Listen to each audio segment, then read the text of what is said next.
যুবভারতী পরিদর্শনে তদন্তকারী কমিটির সদস্যরা। পরিদর্শনে স্বরাষ্ট্র দপ্তরের আধিকারিকরা। স্টেডিয়ামে যুবভারতী সিইও দেবকুমার নন্দন রয়েছেন কমিটির প্রধান অবসরপ্রাপ্ত বিচারপতি অসীম রায়। উপস্থিত রয়েছেন মুখ্য সচিব, স্বরাষ্ট্র সচিব এবং স্পোর্টস দপ্তরের সচিবও। যুবভারতী পরিদর্শনে তদন্তকারী কমিটির সদস্যরা। পরিদর্শনে স্বরাষ্ট্র দপ্তরের আধিকারিকরা এবং স্টেডিয়ামে যুবভারতী সিইও দেবকুমার নন্দন।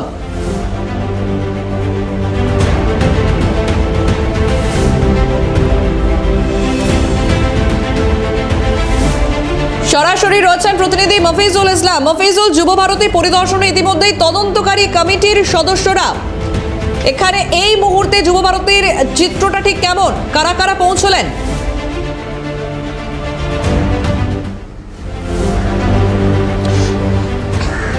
দেখো, অবসরপ্রাপ্ত বিচারপতি অসীম রায়ের নেতৃত্বে যে তদন্ত কমিটি গঠন করা হয়েছে তার সেই তদন্ত কমিটির 3 সদস্যের তদন্ত কমিটি অবসরপ্রাপ্ত বিচারপতি অসীম কুমার রায়ের সঙ্গে রয়েছেন এই কমিটিতে মুখ্য সচিব মনোজ পান্ত এবং স্বরাষ্ট্র সচিব নন্দিনী চক্রবর্তী।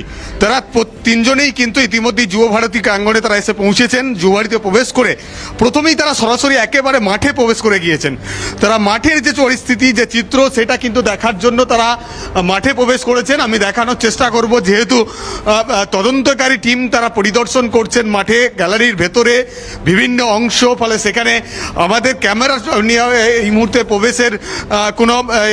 প্রবেশের কোনো অনুমতি নেই।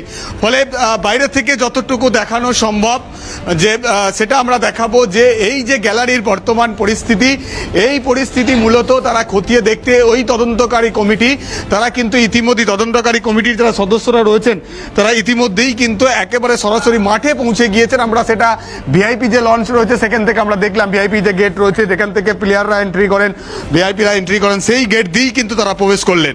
এবং 3 সদস্যের কমিটির ছাড়াও আমরা দেখেছি যে উপস্থিত রয়েছে রাজ্য সরকারের যে স্পোর্টস ডিপার্টমেন্টের সচিব, প্রধান সচিব, তিনি উপস্থিত রয়েছেন এবং সঙ্গে যুবভারতী ক্রীড়াঙ্গনের যিনি সিইও রয়েছেন তিনি উপস্থিত রয়েছেন এবং আরও বেশ কিছু আধিকারিক তারা কিন্তু উপস্থিত রয়েছেন। তারা প্রত্যেকেই কিন্তু এই মুহূর্তে যুবভারতী প্রাঙ্গণের ভেতরের মাঠে তারা কিন্তু ইতিমধ্যেই পৌঁছে গিয়েছেন।